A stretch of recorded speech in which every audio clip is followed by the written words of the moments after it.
और शुरुआत कर रहे हैं दिल्ली की खबर के साथ। दिल्ली की वैशाली मेट्रो में उस वक्त अफरा तफरी मच गई जब एक बंदर मेट्रो के अंदर घुस गया, जिसके बाद उसने मेट्रो में दौड़ लगाई और बंदर के आने से मेट्रो में बैठे लोगों के हाथ पांव वहां पर फूट गए। हालांकि बंदर ने किसी को नुकसान नहीं पहुंचाया। मेट्रो में बैठे यात्रियों ने उसका वीडियो बना लिया। ये उसी वक्त का वीडियो आपको हम दिखा रहे हैं। और बाद में मेट्रो कर्मियों ने बंदर को काफी मुश्किल के बाद यहां से बाहर निकाला। अब मेट्रो में बंदर आने से किस तरीके से डर का माहौल पैदा हो गया। वैशाली मेट्रो के अंदर ये हुआ कि जहां पर यात्री सफर कर रहे थे आराम से, लेकिन एक बंदर, आपको ये देखिए, आप दिखाई दे रहा है, और जो इसमें सफर कर रहे हैं यात्री, उन्होंने ही इस बंदर का वीडियो अपने मोबाइल फोन में कैद किया। उसके बाद मेट्रो के जो कर्मी हैं वो वहां पर पहुंचे और कहा जा रहा है कड़ी मशक्कत के बाद, मेहनत के बाद इस बंदर को यहां से बाहर निकाल लिया गया, बाहर कर दिया गया। लेकिन इस तरीके से बंदर के आ जाने से डर जरूर वहां पर फैल गया मेट्रो में जो लोग सफर करते हैं उनके अंदर।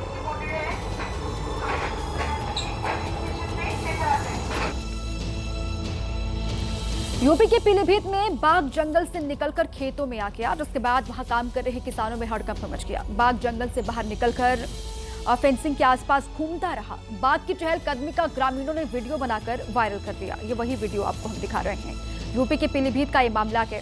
जंगल से निकलकर खेतों की तरफ आ गया बाघ और ये वही फुटेज आपके सामने है, जिसके बाद वहां जो काम कर रहे किसान, उनमें हड़कंप मच गया। बाघ जंगल से बाहर निकलकर तार का जो फेंसिंग वहां पर लगाया गया था उसके आसपास घूमता रहा और वहां जो चहलकदमी बाघ की है उसको देखकर ग्रामीणों में डर का माहौल, और ये वीडियो बनाकर उन्होंने ही वायरल कर दिया। खबर महाराष्ट्र की वाशिंग से है, जहां मालेगांव में कपड़े की एक दुकान में आग लगने से हड़कंप मच गया। कपड़े की दुकान होने की वजह से आग बहुत तेजी के साथ यहां पर फैली और पूरी दुकान को अपनी आगोश में ले लिया। आग लगते ही पूरे बाजार में अफरा तफरी मच गई। फौरन फायर ब्रिगेड को बुलाया गया वहां पर, लेकिन उन्हें भी आग पर काबू पाने में पसीने छूट गए और कई घंटों की मशक्कत के बाद फायर ब्रिगेड आग पर काबू नहीं पा सकी है और आग में लाखों का नुकसान हुआ है, ऐसी आशंका है। इसके पहले मालेगांव शहर की बिजली बंद करनी पड़ी। यूपी सरकार लाख दावे करे लेकिन बिजली की समस्या का हल नहीं निकल रहा है। राजधानी लखनऊ से उसके आसपास के कई गांवों में 14 घंटे से ज्यादा देर तक बिजली गुल रही है, जिससे लोगों का गुस्सा उबल पड़ा। भीषण उमस की मार झेल रहे लोगों की नाराजगी चरम पर थी। नाराज लोग लखनऊ से सटे दुबग्गा इलाके के बिजली उपकेंद्र पहुंच गए, लेकिन वहां उनसे बात करने कोई नहीं आया। कर्मचारियों ने गेट तक नहीं खोला तो लोग हंगामा करने लगे।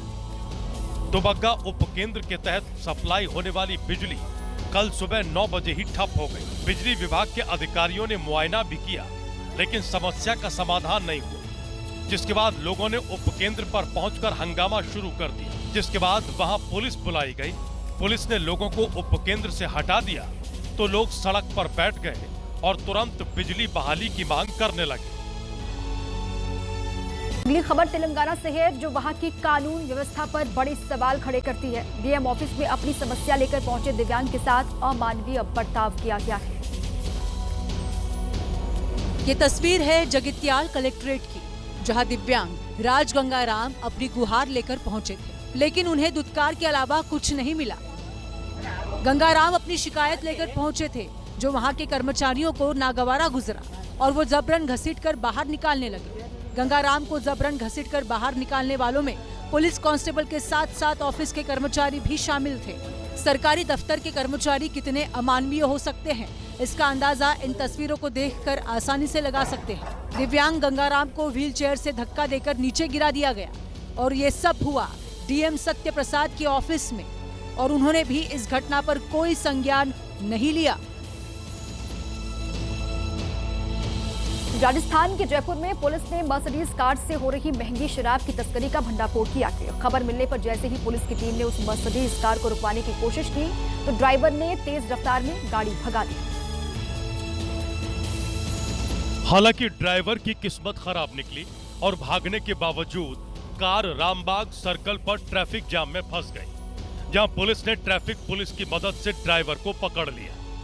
इसके बाद जैसे ही पुलिस ने मर्सिडीज कार के दरवाजे खोले तो पता चला कि मर्सिडीज से अंग्रेजी शराब की तस्करी की जा रही थी। पुलिस को कार के अंदर से ब्रांडेड शराब की 33 बोतलें और 288 बियर की बोतलें बरामद हुई, जिनकी बाजार में कीमत तकरीबन 1 लाख रुपए बताई जा रही है। पुलिस ने मर्सिडीज कार में रखकर अवैध तरीके से ले जाई जा रही इस शराब को जब्त कर लिया है। साथ ही 60 लाख रुपए की कीमत वाली मर्सिडीज कार को भी जब्त किया गया है।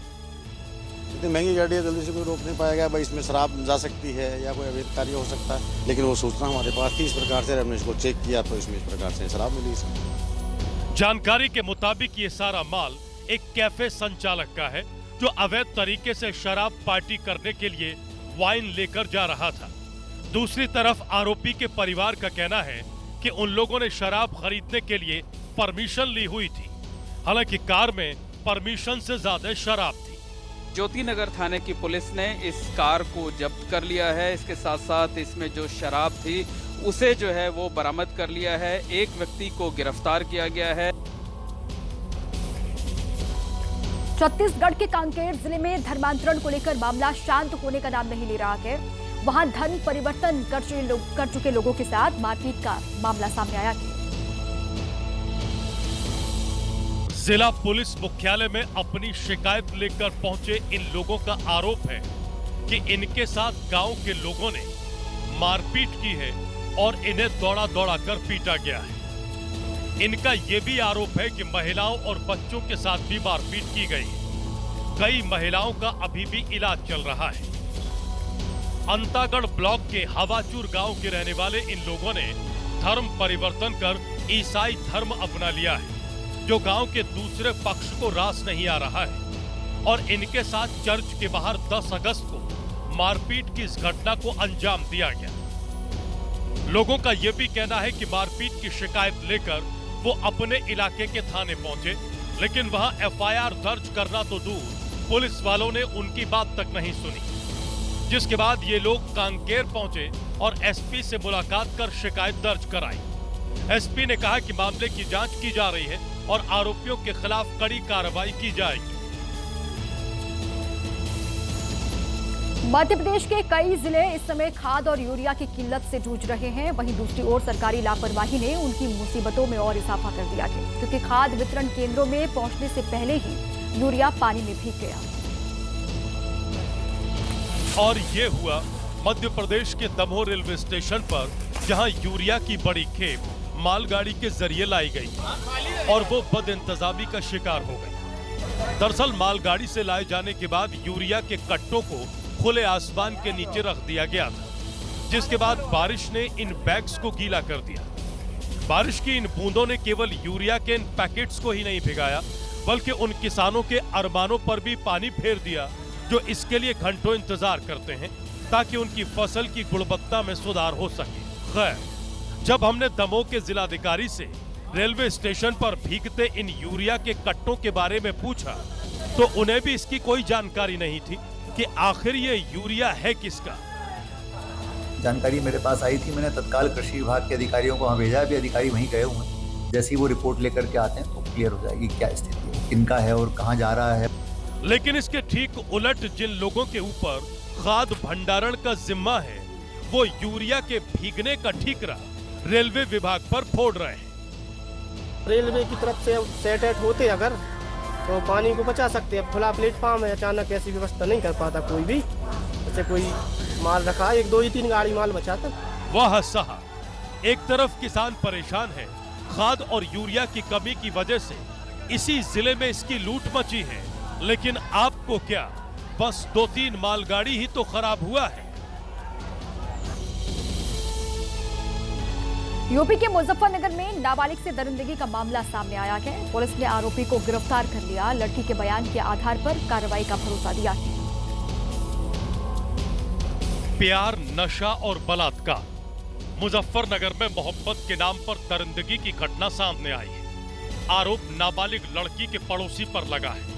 पीड़ित पक्ष का कहना है कि नाबालिग को पड़ोसी युवक ने प्यार का झांसा दिया और फिर नशीला पदार्थ खिलाकर उससे रेप किया। पीड़िता ने जब लड़के के परिजनों से शिकायत की तो उसके साथ मारपीट की गई, जिसके बाद पुलिस ने लड़की की शिकायत पर आरोपी को गिरफ्तार कर लिया। एक लड़की है 16 साल की, उसके अपने किसी से प्रेम संबंध बताया गया है अपने पड़ोसी से। उसके बाद उसे ले गया तो उसका वीडियो वगैरह बना लिया था, जिसके आधार पर एक अभियोग थाना साबू में दर्ज किया गया है। पुलिस ने मामले में आरोपी युवक की मां और बहन को भी आरोपी बनाया है। साथ ही लड़की के बयान के आधार पर कार्रवाई का भरोसा दिया है।